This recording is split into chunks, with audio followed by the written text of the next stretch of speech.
Muy buenos días. Hoy, en el día 347, leeremos la segunda carta a los tesalonicenses. Esta carta fue escrita por el apóstol Pablo. Contiene 3 capítulos y 47 versículos. El propósito de esta carta era fortalecer la fe de sus miembros de la iglesia de Tesalónica con el fin de corregir los malentendidos doctrinales que se habían generado en ellos a causa de las enseñanzas de los falsos maestros.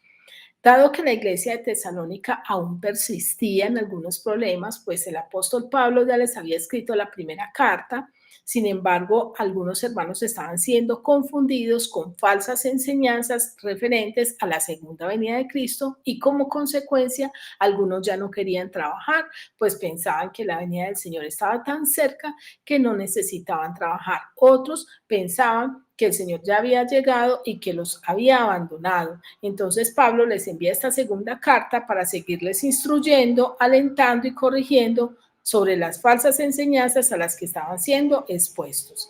El contenido de la carta nos muestra la persecución a la que estaban siendo enfrentados los santos, la recompensa que recibirían los santos por soportar esta persecución con fe, con paciencia, la apostasía que vendría después de la segunda venida de Cristo, y también nos invita a que la palabra de Dios sea glorificada y al deber de trabajar.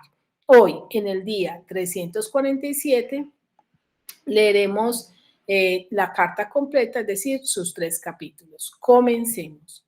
Pablo, Silvano y Timoteo a la iglesia de los tesalonicenses en Dios nuestro Padre y en el Señor Jesucristo. Gracia y paz a vosotros de Dios nuestro Padre y del Señor Jesucristo.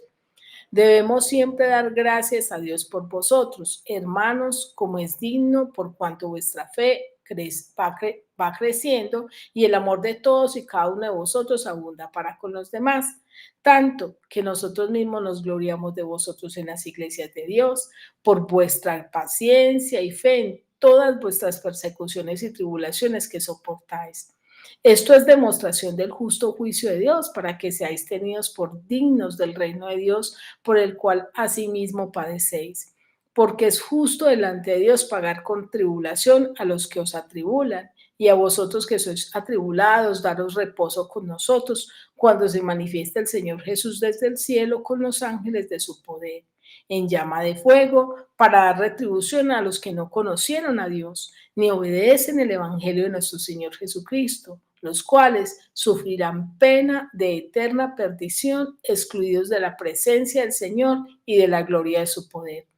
Cuando vengan aquel día para ser glorificado en sus santos y ser admirado en todos los que creyeron, por cuanto nuestro testimonio ha sido creído entre vosotros. Por lo cual, asimismo, oramos siempre por vosotros, para que nuestro Dios os tenga por dignos de su llamamiento y cumpla todo propósito de bondad y toda obra de fe con su poder, para que el nombre de nuestro Señor Jesucristo sea glorificado en vosotros y vosotros en él, por la gracia de nuestro Dios y del Señor Jesucristo. Ahora leeremos el capítulo 2.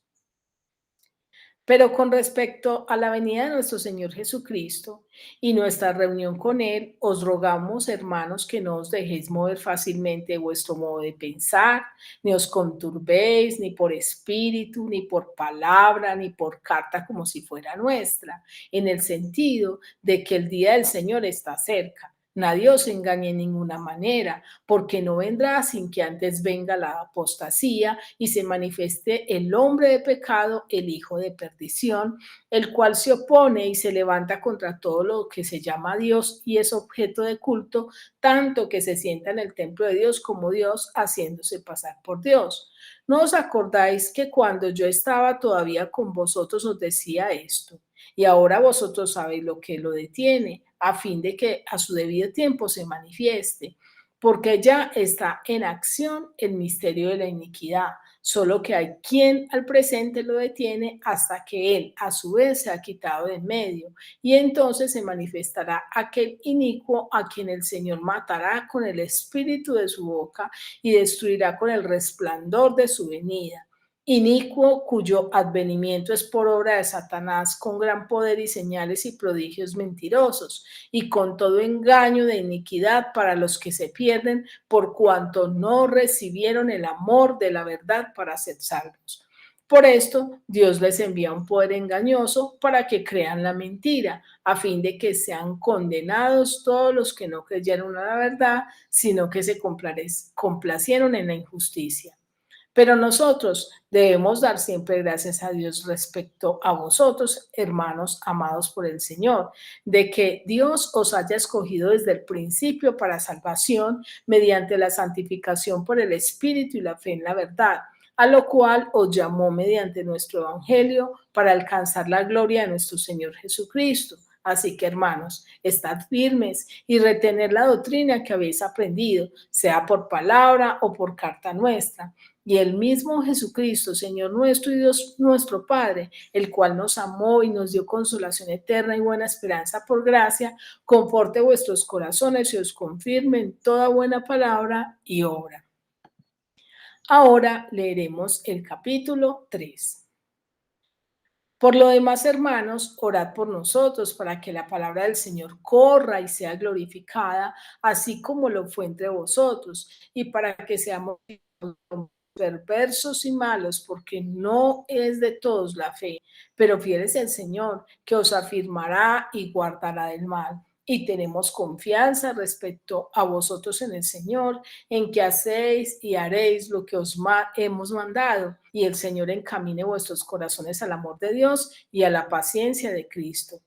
Pero os ordenamos, hermanos, en el nombre de nuestro Señor Jesucristo, que os apartéis de todo hermano que ande desordenadamente y no según la enseñanza que recibisteis de nosotros, porque vosotros mismos sabéis de qué manera debéis imitarnos, pues nosotros no anduvimos desordenadamente entre vosotros, ni comimos debajo del pan de nadie, sino que trabajamos con afán y fatiga día y noche para no ser gravosos a ninguno de vosotros, no porque no tuviésemos derecho, sino por daros nosotros mismos un ejemplo para que nos imitaseis, porque también cuando estábamos con vosotros os ordenábamos esto: si alguno no quiere trabajar, tampoco coma, porque oímos que algunos de entre vosotros andan desordenadamente, no trabajando en nada, sino entremetiéndose en lo ajeno. A los tales mandamos y exhortamos por nuestro Señor Jesucristo que trabajando sosegadamente coman su propio pan. Y vosotros, hermanos, no os canséis de hacer el bien. Si alguno no obedece a lo que decimos por medio de esta carta, a ese señaladlo y no os juntéis con él para que se avergüence. Mas no lo tengáis por enemigo, sino amonestadle como hermano. Y el mismo Señor de paz os dé siempre paz en toda manera. El Señor sea con todos vosotros. La salutación es de mi propia mano, de Pablo, que es el signo en toda carta mía. Así escribo. La gracia de nuestro Señor Jesucristo sea con todos vosotros. Amén. Ahora quiero invitarte a que meditemos y reflexionemos acerca de estos 3 capítulos que hemos leído. En el capítulo 1, el Señor nos enseña esa esperanza en medio del sufrimiento. Y vemos que allí el Señor en el versículo 3 nos enseña a que siempre demos gracias a Dios en todo.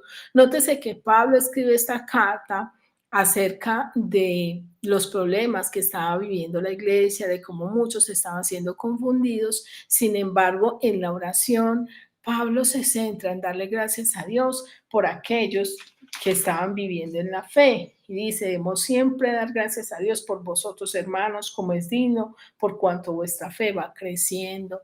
Pablo muestra y se enfoca en esas cosas bonitas que estaba teniendo la iglesia, y con base a eso Dios le da gracias. ¿Cuántas veces nos cuesta a nosotros reconocer e identificar que son muchas las cosas por las que le tenemos que dar gracias a Dios, que aquellas por las que debemos pedirnos y quizás quejarnos? También el Señor nos invita a tener paciencia y fe en todas las tribulaciones y persecuciones que soportamos. Y eso lo vemos en el versículo 4, que dice así: tanto que nosotros mismos nos gloriamos de vosotros en las iglesias de Dios, por vuestra paciencia y fe en todas vuestras persecuciones y tribulaciones que soportáis. Qué lindo es cuando nosotros tenemos esa paciencia y fe en medio de la tribulación. Esa paciencia y fe solo la tenemos cuando nuestra esperanza está puesta en el Señor.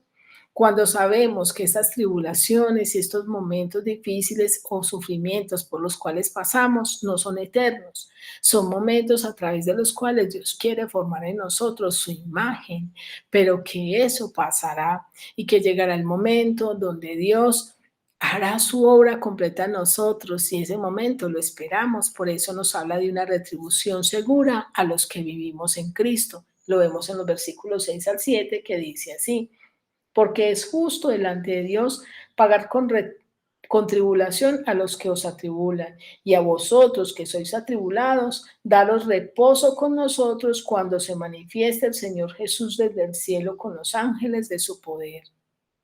Qué lindo es saber que tenemos esa esperanza, que Dios tiene un fin deleitoso para nosotros y también una retribución de dolor a los que rechazan a Cristo. Y eso lo vemos en los versículos 8 al 9 que dice así: en llama de fuego para dar retribución a los que no conocieron a Dios ni obedecen al Evangelio de nuestro Señor Jesucristo. Y el 9 dice así: los cuales sufrirán pena de eterna perdición, excluidos de la presencia del Señor y de la gloria de su poder. Es una invitación para que no rechacemos al Señor, para que no rechacemos su salvación, para que reconozcamos que hay una eternidad y que todos tendremos que dar cuenta a Dios.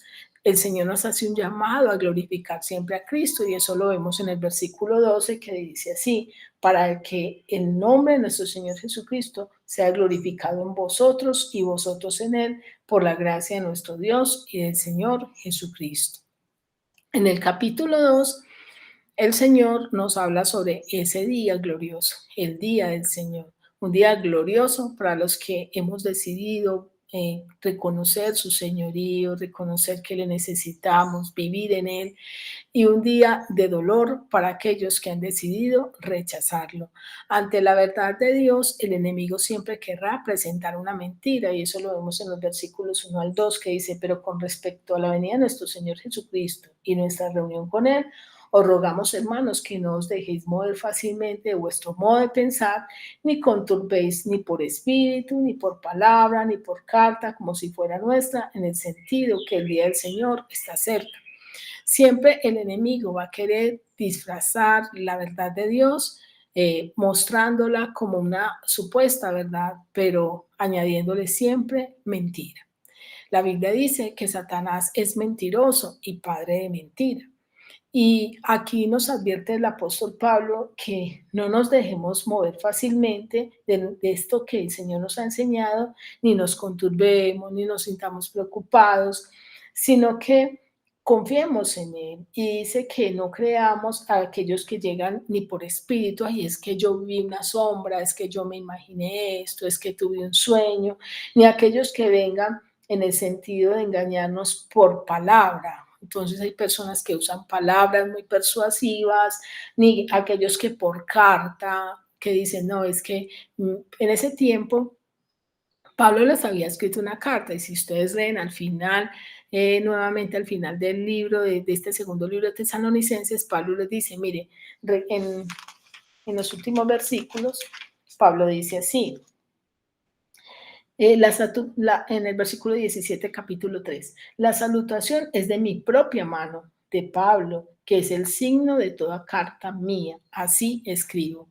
Entonces, aunque no siempre todas las cartas las escribía Pablo, a veces tenía alguien que le escribiera y él simplemente les dictaba, pero él hacía la salutación de su propia mano para que quienes recibieran la carta conocieran su letra y supieran que esa era como la firma, esa era la constancia de que la carta había sido escrita por Pablo. Parece ser, según esta escritura, donde dice que no se dejen confundir por cartas, que habían quienes incluso les llevaban cartas y les decían que esas cartas eran escritas por el apóstol Pablo. Hoy en día muchas personas presentan libros, presentan contenidos escritos, imágenes, donde dicen que es Dios quien les reveló, pero la Biblia dice que nadie podrá añadir a este libro.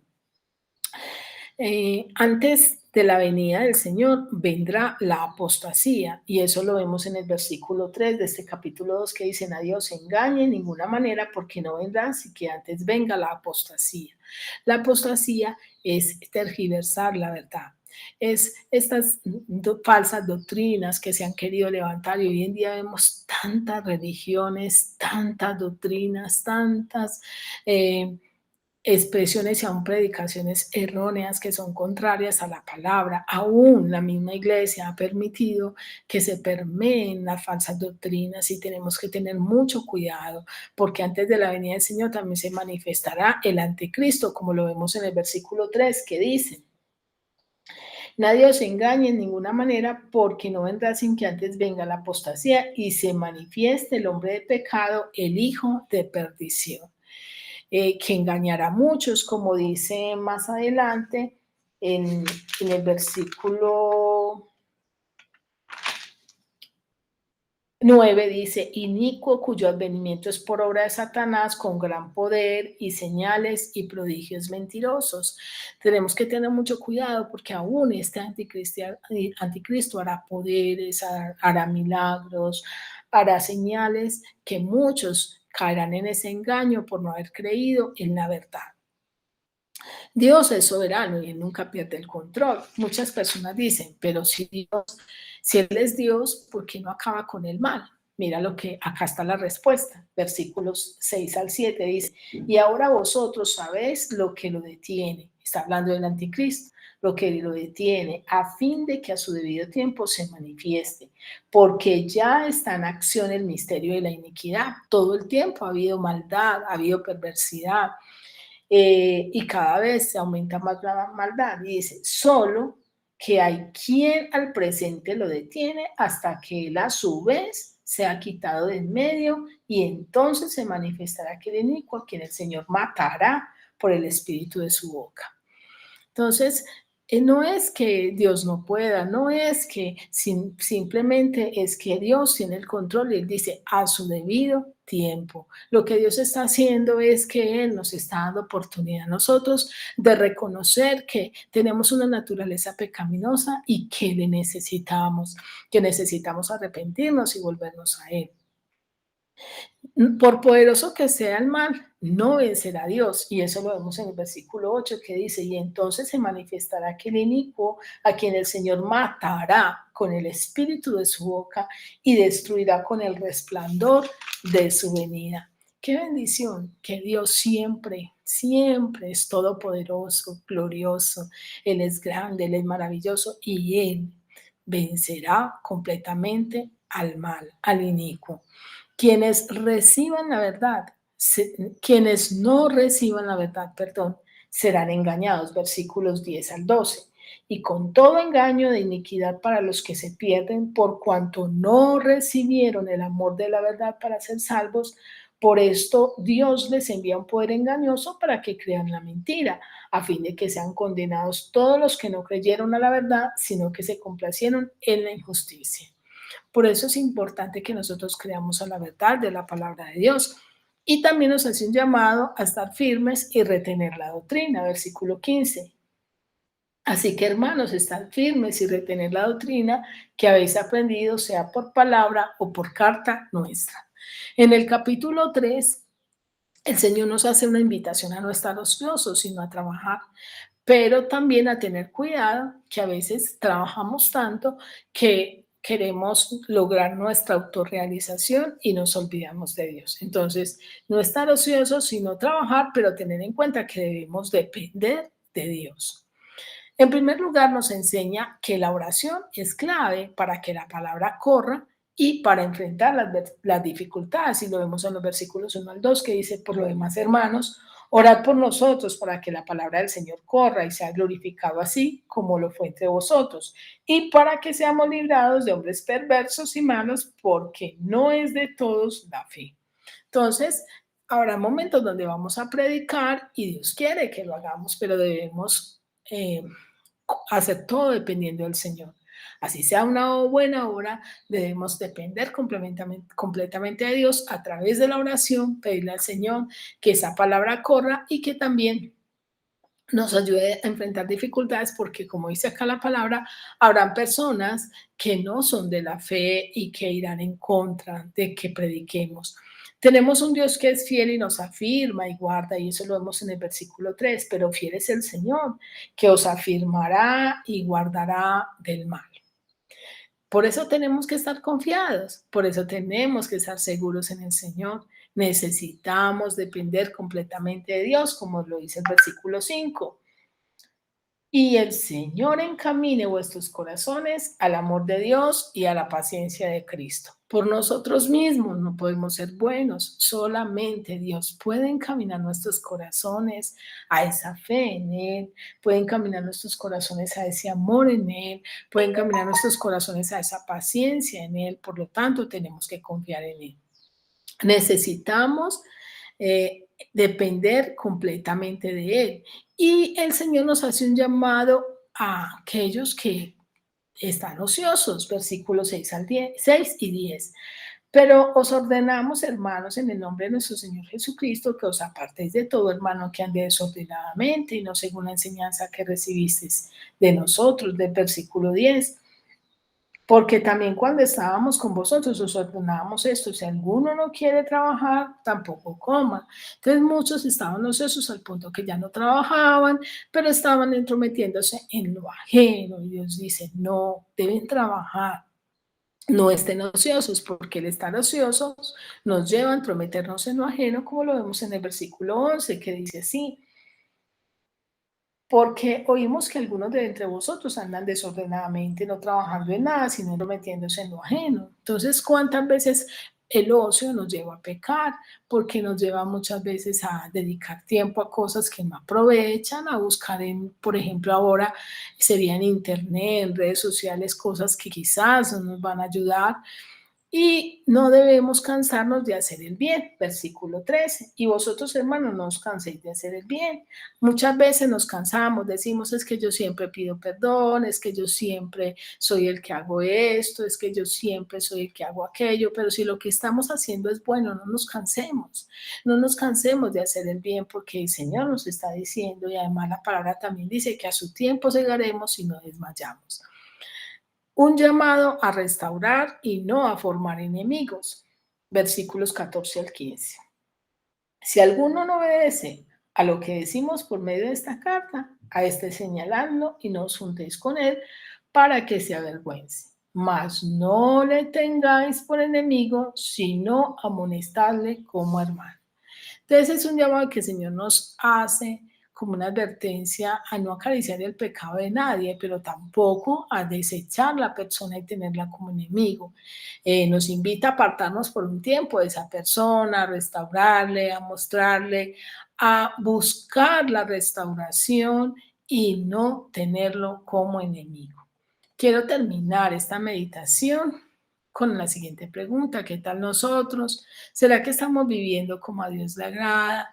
¿O será que estamos viviendo a nuestra manera, como si no le conociéramos? ¿Será que nos estamos dejando engañar o será que estamos siendo firmes en la verdad? Quiero desearte un feliz día y que Dios te bendiga.